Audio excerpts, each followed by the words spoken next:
Welcome back. This is KTN News Desk. Today, 1.2 million pupils in Standard 8 begin their KCPE examinations countrywide. We'll take a look at the situation in various parts of the country. Let's begin with Nairobi at this particular hour.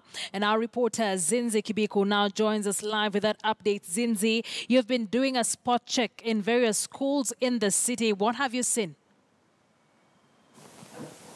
All right, Akisa, that's right. We began the day at Kibra, at the Olympic Primary School, where things actually started. They were going rather smoothly during the morning when math was the very first subject that they had to do.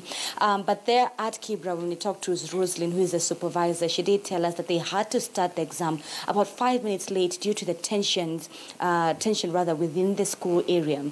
Parents had to bring their kids themselves due to security purposes, so the exam itself had to start a bit late. This is, of course, following the announcement that IEBC did yesterday declaring President Uhuru Kenyatta as the elect president. But that was in Kibra. Yes, it started late, but thereafter, it took off and things went very smoothly after.